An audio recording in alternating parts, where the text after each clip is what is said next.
আজকে আলোচনার বিষয় একটাই, ইন্টারন্যাশনাল ক্রিকেট কাউন্সিলের ক্ষতিটা আসলে কত? এটা কি টাকা দিয়ে মাপা ক্ষতি আর বিশ্বাস দিয়ে মাপা ক্ষতি? এ দুটোই কি এক জিনিস? আইসিসি হয়তো আর্থিক ক্ষতি সামলে নিতে পারবে, কিন্তু প্রশ্ন হলো তাদের যে ব্র্যান্ড ভ্যালুর ক্ষতি হলো সেটা ফিরবে কিভাবে? আমরা আজকের আলোচনায় যদি তিনটে বিষয়কে আলাদা করে বিশ্লেষণ করার চেষ্টা করি তাহলে কি হবে? আইসিসির আর্থিক ক্ষতি সেটা কত, আর এই ক্ষতি ঠিক কাদের কাদের হবে, আর এই ক্ষতিগ্রস্তদের তালিকাটাই বা কি, আর ব্র্যান্ড ভ্যালুর ক্ষতি যেটা টাকায় কোনোভাবেই পোষানো যাবে না। প্রিয় দর্শক, আপনারা দেখছেন প্রথম কলকাতার বিশ্লেষণ ভিত্তিক অনুষ্ঠান প্রাসঙ্গিক প্রসঙ্গ। প্রাসঙ্গিক প্রসঙ্গে প্রতিদিনকার মতো আমার সঙ্গে আলোচক বিশ্লেষক প্রথম কলকাতার ডেপুটি এডিটর পরমাশিস খোসরায় এবং সঙ্গে আমি সুব্রত আচার্য। পরমাশিস, তোমাকে প্রথম কলকাতার স্ক্রিনে স্বাগত। পরমাশিস, গত 1 মাস ধরে টান টান উত্তেজনা আমরা দেখেছি। এটা নতুন করে বলার কোনো জায়গাই নেই। আমি তোমার কাছে একটা প্রশ্নই রাখবো, খুব সংক্ষেপে প্রশ্ন, প্রতিদিনকার মতো দীর্ঘ প্রশ্ন করব না। টাকার ক্ষতি পোষানো সম্ভব, কিন্তু আইসিসি যে ব্র্যান্ড ভ্যালু হারালো সেটা কিভাবে আবার পুনরুদ্ধার করবে? দেখো, ব্র্যান্ড ভ্যালু আর টাকা দুটোই সমান। বাজারে ইলিশ মাছ কিনেছো, তেলাপিয়া মাছ কিনেছো, কোনটার দাম বেশি? যেটার দাম বেশি সেটাই ব্র্যান্ড। আজকে 6,000 কোটি টাকার ক্ষতি হচ্ছে কেন? ভ্যালুজ নেই বলে তো। বাঘ মাসিতে পরিণত হয়েছে, অর্থাৎ বোঝাতে পারলাম, বাঘ বিড়ালে পরিণত হয়েছে এবং আরো হবে। এটা তো হওয়ারই ছিল। এবার স্পন্সরশিপ যারা করে, বিজ্ঞাপন দাতারা, তারা সরে দাঁড়াবে। ভারত পাকিস্তানের খেলার যা কমার্শিয়াল রেট, সেই খেলাটা হলে সে কমার্শিয়াল রেট পাবে, তাহলে আবার ব্র্যান্ড কিসের? এবার সবাই সরে দাঁড়াবে। টিকিটের দাম, অত যে টাকা ধরো টিকিটের দাম ধার্য করা হচ্ছে, সেই টিকিট দিয়ে লোক টিকিট কিনবে, তাহলে আর ব্র্যান্ড থাকলো কোথায়? আমি আরেকটু তোমার কাছে এ বিষয়ে আরেকটু পরিষ্কার করছি। দেখো, ইন্ডিয়া পাকিস্তান ম্যাচ যদি না হয় তাহলে এই মিডিয়া ইন্ডাস্ট্রির হিসেব বলছে যে শুধুমাত্র একটি ইন্ডিয়া পাকিস্তান ম্যাচের মোট রেভিনিউ ভ্যালু $250 মিলিয়ন, অর্থাৎ আমাদের রুপিতে সেটি প্রায় 2,200 কোটি টাকা। এটা কিভাবে এর মধ্যে ধরা হচ্ছে? কি কি ইনক্লুড রয়েছে এর মধ্যে? ইনক্লুড রয়েছে ব্রডকাস্ট রাইট ভ্যালু, বিজ্ঞাপন, স্পন্সরশিপ, মার্কেটিং ইম্প্যাক্ট। আর এই ম্যাচ না হলে এর পুরো ভ্যালু চেইন বড়সড় ধাক্কা লাগবে। শুধু তাই নয়, আমি আইসিসি কে যদি ব্র্যান্ড বলা হয়, আইসিসি তো এখানে পুরো অকৃতকার্য। যে ছাত্র মাধ্যমিকে প্রথম হয় সেটা ব্র্যান্ড। সেই ছাত্র যদি আবার হায়ার সেকেন্ডারি দিকে ফেল করে, তখন আর ব্র্যান্ড থাকবে? আইসিসি যদি ভারত পাকিস্তান খেলাকে সংযুক্ত করতে না পারে, তাহলে তার ক্রেডিবিলিটি থাকবে? এত বড় একটা বিষয়কে একটা ভুল সিদ্ধান্তের জন্য অর্থনৈতিক ক্ষতি, ব্যবসায়িক সাফল্য থাকছে না, ক্রিকেট বিশ্বে ক্রিকেটাররা অপমানিত হচ্ছে, বিভিন্ন দেশ বিভিন্ন রকম মন্তব্য করছে। এবার আইসিসির পরিচালন সমিতি নিয়ে প্রশ্ন উঠবে। তুমি জানো, শশী থারুর দ্রুত সমাধান চেয়েছে, বলছে পরিস্থিতি হাতের বাইরে চলে যাচ্ছে। কংগ্রেসের অত্যন্ত প্রাজ্ঞ বর্ষিয়ান সাংসদ, সম্ভবত তিনি 3 দেশকেই এই আলোচনার টেবিলে বসার জন্য অনুরোধ করেছেন। ভারত, এটা আমরা আগেই বলেছিলাম, এটা আমরাই বলেছিলাম যে দ্রুত যদি আলোচনায় না বসে, তাহলে পরিস্থিতি পুরো হাতের বাইরে চলে যাচ্ছে এবং এটা আইসিসির পুরোপুরি ব্যর্থতা। আমি একজন ক্রিকেট লাভার হিসেবে বলবো, একজন সাংবাদিক হিসেবে বলবো, একজন ক্রিকেটের দর্শক হিসেবে বলবো। আর 4 দিন পরে খেলা শুরু হওয়ার কথা। আমরা আরো একটু কঠোর আলোচনা সমালোচনায় ঢুকবো। পরমাশিস, আমি তার আগে শুধু আমাদের দর্শকদের একদমই পয়েন্ট টু পয়েন্ট কোন কোন খাতে এবং ভারতীয় কোন কোন কোম্পানি এই ভারত পাকিস্তান ম্যাচ না হলে ক্ষতিগ্রস্ত হবে এবং আইসিসির এই তুগলুকি সিদ্ধান্তের জেরে আমাদের এই ক্রিকেটীয় অর্থনীতিতে বা এই ক্রিকেটের সঙ্গে যারা জড়িত তাদের যে সেক্টর, এই ক্রিকেট সেক্টর থেকে যে আয় হতো, তারা সরাসরি কিভাবে ক্ষতিগ্রস্ত হবেন আমি তোমাকে একটু পরিসংখ্যান দিয়ে জানাচ্ছি। দেখো, সবচেয়ে বড় ক্ষতি হবে ব্রডকাস্টের। বেসিক্যালি ক্রিকেট খেলা তো ব্রডকাস্টের মাধ্যমেই দর্শকদের কাছে পৌঁছয়, কারণ যে ভেন্যুতে খেলা হবে সেই ভেন্যুতে কত সংখ্যক লোক আর বসে ক্রিকেট দেখেন, যে তার থেকে অনেক গুণ বেশি ক্রিকেট দেখেন হচ্ছে বিভিন্ন ওটিটি প্ল্যাটফর্মে, টেলিভিশনে, বিভিন্ন ব্রডকাস্ট মাধ্যমে। এখন দেখো, এই সবগুলো এই ব্রডকাস্ট মাধ্যম থেকে প্রত্যাশিত যে বিজ্ঞাপন বাবদ আয় হওয়ার কথা সেটি প্রায় ভারতীয় মুদ্রায় 2000 কোটি টাকা। শুধুমাত্র ইন্ডিয়ার পাকিস্তানের ম্যাচটাকে বাদ দেয়া হয়, এখানে যদি আমরা ধরে নিলাম তর্কের খাতিরে এবং যা এই মুহূর্তে ক্যালকুলেশন, পাকিস্তান ভারতের সঙ্গে ম্যাচ বয়কট করবে এমনটাই মনে করা হচ্ছে, এবং সেক্ষেত্রে 15 থেকে 20% বিজ্ঞাপনের আয় নেমে যাবে। এবং শুধুমাত্র একটি ম্যাচ থেকে তাহলে হারাচ্ছে কত? একটি ম্যাচ থেকে আইসিসি হারাচ্ছে প্রায় 400 কোটি টাকার মতো। এটা কারণ হিসেবে কি বলা হচ্ছে? এর কারণ হচ্ছে যে এই এক ম্যাচেই সবচেয়ে বেশি বিজ্ঞাপন বুকিং হয়, বিশেষ করে এফএমসিজি, ফোন কোম্পানি, গাড়ি, ফিনান্স, এসব বড় ব্র্যান্ড এই ম্যাচেই সবচেয়ে বেশি টাকা বিনিয়োগ করে। দেখো, বিষয়টা হচ্ছে যে এই যে আইসিসি যে এই যে খেলাটাকে নিয়ে যে পরিচালনাগত দিক থেকে যে ত্রুটি বিচ্যুতির মধ্যে পড়েছে, যে বিতর্কের দানা বেঁধেছে, শশী থারুর যে বলেছেন এর আশু সমাধান হওয়া প্রয়োজন, তাহলে পরিস্থিতি পুরো হাতের বাইরে চলে গেছে বা চলে যাচ্ছে। তুমি শুনে রাখো, আগামীতে এই আইসিসি পরিচালন সমিতিতে যারাই আসুন না কেন বা এরাই থাকবেন কিনা, ক্রিকেট বিশ্বের ক্রিকেটের সংক্রান্ত ক্রিকেট খেলাকে কেন্দ্র করে যে অর্থনীতি, যে ব্যবসা বাণিজ্য, সেটা কিন্তু বিজ্ঞাপনদাতাদের কাছে এই আয়োজক সংস্থা আগামী দিনে সবসময় একটা সন্দেহের দৃষ্টিতে এবং প্রশ্নের মুখে থাকবে। আজকে যে জায়গা তৈরি হলো, সেই জায়গা থেকে দাঁড়িয়ে আগামীতে কিন্তু আইসিসি সব সময়ের জন্য একটা প্রশ্নচিহ্নের জায়গা কিন্তু তৈরি করে দিয়ে যাচ্ছে, যেটা আগামীর বিশ্ব ক্রিকেটের জন্য কিন্তু খুব যে ভালো দিক তা কিন্তু নয়। সেটাই তো প্রশ্ন। আর্থিক ক্ষতি আইসিসি পুষিয়ে নিতে পারবে এক বা একাধিক ম্যাচ করে, কিন্তু তাদের যে ব্র্যান্ড ভ্যালু ক্ষতিগ্রস্ত হলো, এই যে তুমি বললে বিশ্বাসযোগ্যতা, সেটা কি করে পোষাবে আইসিসি? সেটা তো দেখো, সেটা তো তাদের মানে এটাকে আবার তাদের রিফর্ম করতে হবে। সেটা রিফর্ম কিভাবে করবে, এই পরিচালন সমিতি থাকবে কিনা, আইসিসির অন্যান্য দেশ ইনভলভ রয়েছে, এই পরিচালন সমিতি আজকে যে প্রশ্নের মুখে পড়েছে, যে ক্ষতির মুখে পড়েছে, যে ব্যবসায়িক সাফল্যের মুখে পড়েছে, ক্রিকেটাররা বিভিন্ন দেশ যে বিতর্কের মধ্যে জড়িয়ে পড়ছে, ক্রিকেটারদের ক্রিকেটীয় সম্মান রাখা হচ্ছে না, ক্রিকেটীয় কালচার থাকছে না। বাংলাদেশের ক্ষেত্রে কি হলো সেটা আমরা দেখলাম। এটা ক্রিকেটীয় কালচার হতে পারে না। যে নিরাপত্তাই পাচ্ছে না, সে খেলতে আসবে কি করে? এটা বলায় সে তাকে বাদ দেওয়া হলো। পরিস্থিতি কোন দিকে যাচ্ছে? পাকিস্তান, ভারত পাকিস্তান শত্রু দেশ ধরে নিলাম, কিন্তু ক্রিকেট খেলায় তো শত্রু না। আজকে তারা পাশে দাঁড়ালো, ভারতের সঙ্গে তারা খেলবে না। পরিস্থিতি কোন দিকে যাচ্ছে, এর দায় কে নেবে? আইসিসি নেবে। যদি শুধরানোর পথ, তারা উত্তরণের পথ বা সমাধানের পথ না খোঁজে, তাহলে ব্র্যান্ড ভ্যালু কেন? আগামী দিন আইসিসি নিশ্চিহ্ন হয়ে যেতে পারে, ক্রিকেট দুনিয়া মুখ থুবড়ে পড়তে পারে। একদমই পরমাশিস। কেন এই কথা বলছি, কেন এই কথা বলছি? এর বাস্তবতা কি? বাস্তবতা আমরা দেখতেই পাচ্ছি। 7ই ফেব্রুয়ারি খেলা, 3 তারিখ পর্যন্ত কোনো ডিসিশন নেই। না, আমরা গোটা দেখো, আমরা পৃথিবীর আন্তর্জাতিক মিডিয়া এর ভ্যালুজ নিয়ে, ক্ষয়ক্ষতি নিয়ে প্রশ্ন তুলতে শুরু করেছে। আমাদেরও আলোচনার আজকে পুরোপুরি বিষয়, এবং আমরা সেটাই তুলে আনবার চেষ্টা করব যে আর্থিক ক্ষতি আইসিসি পুষিয়ে নেবে, বা আইসিসি হয়তো পুরনো তাদের যে লভ্যাংশের স্থিতি, সেখান থেকে কোনো কারণে তারা সেটা দিয়ে মিটিয়ে ফেলতে পারবে।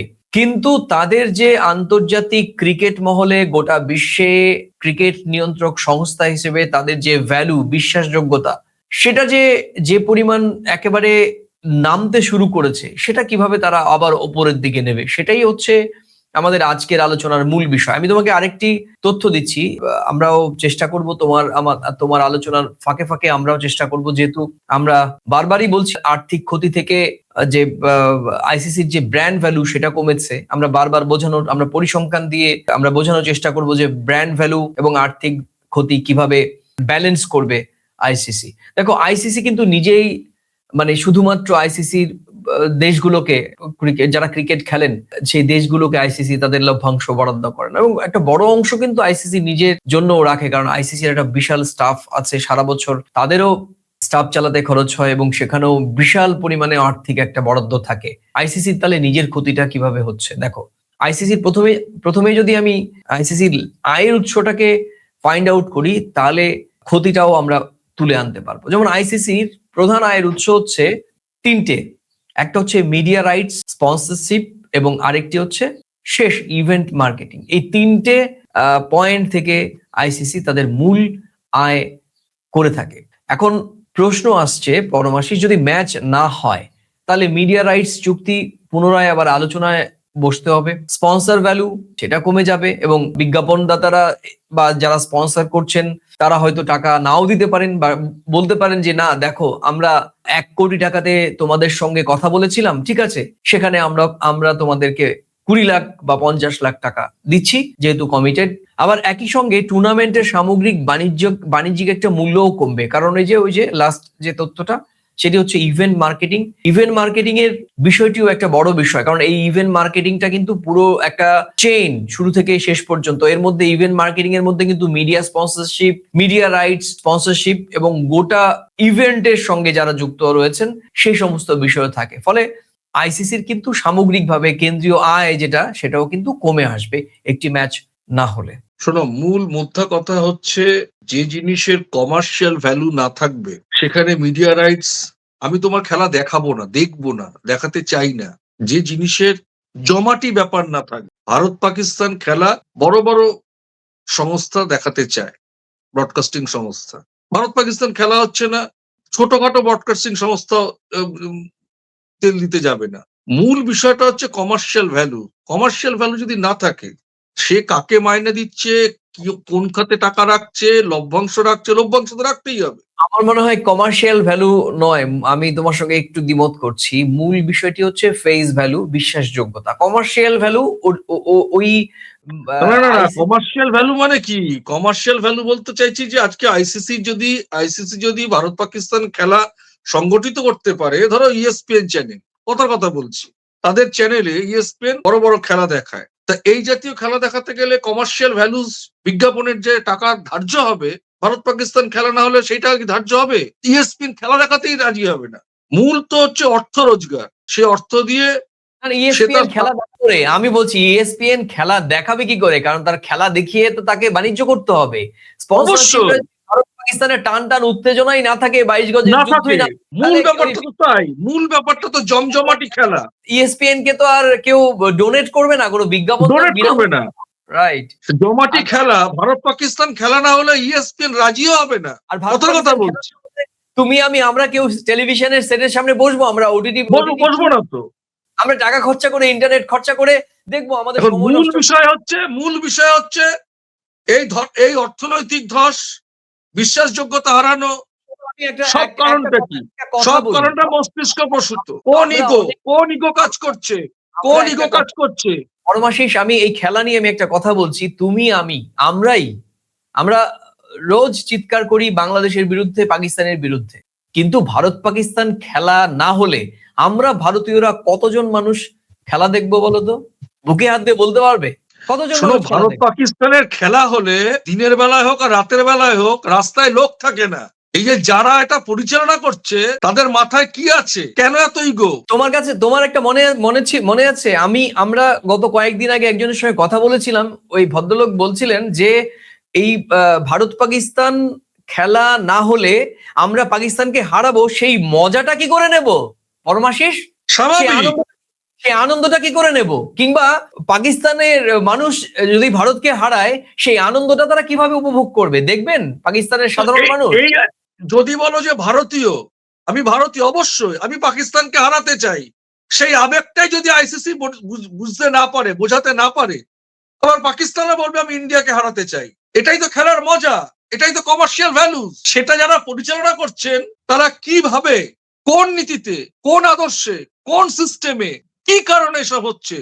আমি একজন ক্রিকেট লাভার হিসেবে প্রশ্ন রাখতে চাইছি আইসিসির কাছে। সে ইট ছুড়লে পাটকেল খেতে হয়, এখন এই পরিস্থিতি হলো, বাংলাদেশকে তুমি বাদ দিলে। দেখো, বাংলাদেশকে বাদ দিয়েছে, এখানেও কিন্তু আইসিসির ক্যালকুলেশনে গন্ডগোল ছিল। আমি যদি বলি যে এখন পাকিস্তান খেলছে না বা পাকিস্তান ভারতের সঙ্গে ম্যাচ বয়কট করার কথা বলেছে, এতে তোমাদের ঘুম হারাম হয়ে গেল, কিন্তু বাংলাদেশকে যখন বাদ দেয়া হলো তখন আইসিসি কর্মকর্তাদের সামনে ক্যালকুলেটর ছিল না, তারা এই ক্যালকুলেটরে হিসেব করতে পারেনি যে বাংলাদেশের ক্রিকেট ভক্তরা গোটা পৃথিবীর ক্রিকেট ভক্তদের যে অঙ্ক, প্রায় 20% ক্রিকেট ভক্ত বাংলাদেশের মানুষ। এই 20% মানুষ তো এমনি এবার টি-20 বিশ্বকাপ দেখবে না, আবার এর ওপর ভারতের সঙ্গে পাকিস্তান যদি না খেলে তাহলে এই আর্থিক ক্ষতির পরিমাণ কোথায় গিয়ে দাঁড়াবে? এই অঙ্কটাই তো পাকিস্তান ধরে নিয়েছে। দর্শক সংখ্যা, ছোট দেশ বলছো, পাল্লা ভারীর দিকে ঝুঁকেছো, তুমি দর্শক সংখ্যার দিকে ঝোঁকোনি, এই জায়গাটাকেই কিন্তু কৌশলগতভাবে পাকিস্তান টিম ধরে নিয়েছে। এবং ঠিক একই কায়দায়, বাংলাদেশের মতন কায়দায় কিন্তু বলে দিয়েছে, যদি ফাইনালের মুখোমুখি হয়, সরকার যা বলবে সেই সিদ্ধান্তই আমরা নেব। কতটা বুড়বাক বানিয়ে দিচ্ছে, কেন হচ্ছে এটা? নিজেদের দোষে। না, কেন আমরা খুঁজে বার করব শেষ দিকে? আমরা প্রায় শেষ পর্যায়ে যাচ্ছি। পরমাশিস, আমরা শুধু আরেকটি বিষয় নিয়ে কথা বলতেই হবে, কারণ এই যে আইসিসির নিজস্ব ক্ষতি, আইসিসি দেশগুলোর ক্ষতি, কারণ এই লভ্যাংশ তো সমস্ত দেশগুলোর মধ্যেই ডিস্ট্রিবিউশন হতো।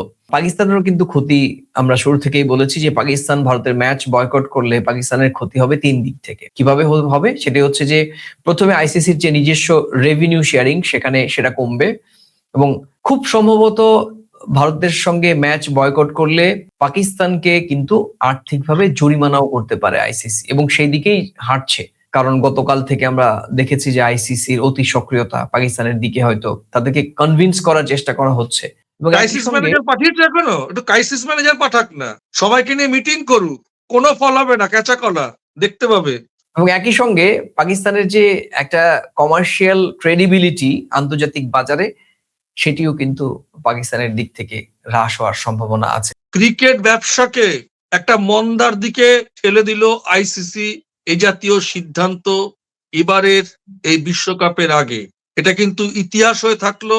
আগামী দিন এই আইসিসি পরিচালনা, যদি এই সংস্থার বাস্তবতা থাকে, পরিচালন আজকের এই ঘটনা, এই সময়কারের এই ঘটনা কিন্তু ইতিহাস হয়ে থাকবে, নজির হয়ে থাকবে। ক্রিকেট ব্যবসাকে মন্দার দিকে ঠেলে দিল আজকের এই নীতি নির্ধারক, যারা নির্ণায়ক কমিটিতে আছে তারা। এটা আমি বলে রাখলাম, ভবিষ্যতে দেখবে।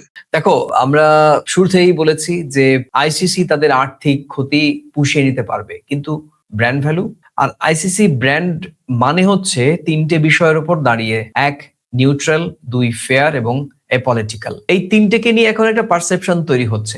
আইসিসি মানেই board of control for cricket in India, অর্থাৎ আইসিসি মানেই বিসিসিআই এর দুবাই অফিস। তুমি জানো যে সম্প্রতি আমাদের শারদা উগ্রা, ভারতের একজন বিখ্যাত ক্রিকেট বিষয়ক লেখক, তিনি এই মন্তব্য করেছিলেন, এবং এই মন্তব্য কিন্তু গোটা পৃথিবীর ক্রিকেট ভক্তদের কাছে চোখে আঙুল দিয়ে দেখিয়ে দিয়েছিল যে আইসিসি কি সত্যি দুবাইয়ের বিসিসিআই এর অফিস? কি বলবে? অফিস জারি থাক, যেখানকারই থাক, আমার জানার দরকার নেই। দুবাইয়ের অফিস আর বিসিসিআই এর অফিস একই হোক, একই মাথা পরিচালনা করুক। আমি পরিচালন পদ্ধতি নিয়ে কথা বলছি, যে পরিচালন পদ্ধতি বিশ্ব ক্রিকেটকে কিন্তু এই মুহূর্তে একটা আশঙ্কার দিকে ঠেলে দিয়েছে। নিজেরাও ডুবছে, ক্রিকেট ব্যবসাকে ডোবাচ্ছে, ক্রিকেটারদেরকে অসম্মানিত করা হচ্ছে, এবং যে যে দেশ অংশ নিতে যাচ্ছে, আজকে বোর্ড অফ ডিরেক্টরস কে সবকটা কমিটিকে ডেকে বৈঠক করুক। এখন পাকিস্তানের পক্ষে কে যায় দেখা যাক, ক্রাইসিস ম্যানেজার পাঠাক। এত কিছু করে বাংলাদেশকে বাদ দিয়ে ভাবলো উত্তরণের পথ আমরা সফলতা পেয়ে গেলাম, শুধু সবে তো পাকিস্তানকে নিয়ে সমস্যা শুরু। আরো দেখো না কি হয়, একটা মিটবে আর একটা সমস্যা সে ঢুকবে। সবাই তখন সুযোগ নেবে, একদমই সবাই এখন সুযোগ নেবে, এবং নেওয়াটাই স্বাভাবিক। দেখো, তুমি যখন বাংলাদেশের কথা বললে, তাহলে সেই ফিরে যেতে হয় ফ্ল্যাশব্যাকে। মোস্তাফিজুর রহমান আইপিএল থেকে বাদ হলো, নিরাপত্তা অজুহাত এলো, কিন্তু আইসিসি সেটাকে ম্যানেজ করতেই পারলো না। আর সেই সময় থেকেই বার্তা গেল বাংলাদেশ আইসিসির কাছে অপ্রয়োজনীয়, শুধুমাত্র তাদের কাছে বড় দেশই গুরুত্বপূর্ণ। কিন্তু আজ বাস্তবতা, বাংলাদেশ বাদ, পাকিস্তান অনর, ভারত পাকিস্তান ম্যাচ অনিশ্চিত। আর এটাই প্রমাণ করলো আইসিসি তখনই নিয়ন্ত্রিত হয়ে গিয়েছিল। পরমাশিস, তোমাকে অনেক ধন্যবাদ। শেষ করব প্রিয় দর্শক, আজ আইসিসি হয়তো টাকার ক্ষতি পুষিয়ে নিতে পারবে বা নেবে অন্য ম্যাচ দিয়ে, নতুন স্পন্সরশিপ এনে, নতুন ফরম্যাটে খেলা পরিচালনা করে, কিন্তু তারা কি পুষিয়ে নিতে পারবে আদৌ হারানো বিশ্বাস, হারানো নিরপেক্ষতা, হারানো দর্শক, হারানো ব্র্যান্ড ইমেজ? আর এই ক্ষতি ব্যালেন্স শিটে। তুমি দেখো, শশী থারুর সাহেব বলেছে যে মুস্তাফিজুরকে বাদ দেওয়াটাও উচিত হয়নি চুক্তি করার পরেও। এত বড় খুব হাই এডুকেটেড একজন সাংসদ আমাদের লোকসভার, খুব ইন্টেলেকচুয়াল লোক, তারা কি বোঝে না? আমরা আগে থাকতেই প্রথম থেকেই বলেছি মুস্তাফিজুরকে কেন বাদ দেওয়া হয়েছে। আজকে ওনারা বলছেন বাদ দেওয়াটাই উচিত হয়নি চুক্তি করার পরে। একদমই যে বিশ্বাসযোগ্যতার কথা বললাম, বিশ্বাসযোগ্যতার কথা বললাম, কোনোদিন কোনো ক্রিকেটার এরকম কোনো আন্তর্জাতিক সংস্থার সঙ্গে বা আমাদের বিসিসিআই এর সঙ্গে বা যে কোনো দেশেরই, সব দেশেরই তো একটা ক্রিকেট কন্ট্রোল বোর্ড আছে তার নিজস্ব। আমি তো বলছি ক্রিকেটীয় কালচারে একটা অবিশ্বাসের ছায়া তৈরি করলো আইসিসি। একদমই। এই ক্ষতি যা ব্যালেন্স শিটে ধরা পড়বে না বা ধরা পড়ে না, কিন্তু এই খেলাটাকে ভেতর থেকে দুর্বল করে দিল বা দেবে। আজকের বাস্তবতা হলো আইসিসির ক্ষতি শুধু আর্থিক নয়, আইসিসির এই ক্ষতি অস্বস্তিগত। আর এই পুরো পরিস্থিতির দায় এককভাবে পাকিস্তানের নয়, এককভাবে বাংলাদেশেরও নয়, আর দর্শকদের তো নয়। এই দায় নিতে হবে শুধুমাত্র এককভাবেই আইসিসির। কারণ খেলায় নোংরা রাজনীতি ঢুকতে দিয়েছে তারাই, সংকট সামলাতে ব্যর্থ তারাই, আর আজ তার ফল ভোগ করতে হচ্ছে গোটা ক্রিকেটকেই বা ক্রিকেট ভক্তদের। প্রিয় দর্শক, আজ এ পর্যন্তই। আবার দেখা হবে নতুন কোনো বিষয়ে, প্রাসঙ্গিক প্রসঙ্গ নিয়ে। আর এই ভিডিওর কোন মন্তব্যের সঙ্গে বা কোন মন্তব্যগুলোর সঙ্গে আপনি ভিন্নমত বা সহমত, সেটা মন্তব্যের কলামে লিখে জানাতে ভুলবেন না। ভিডিওটি ভালো লাগলে নিজেদের মাঝে শেয়ার করে ছড়িয়ে দিতে পারেন। আর একই সঙ্গে আজকে এই চ্যানেলটিতে নতুন এলে পুরনো ভিডিও দেখে যদি ভালো লাগে চ্যানেলটি লাইক বা সাবস্ক্রাইব করতে পারেন। তাহলে আজ এ পর্যন্তই। ভালো থাকুন, সুস্থ থাকুন, সবাই নিরাপদে থাকুন। নমস্কার। নমস্কার।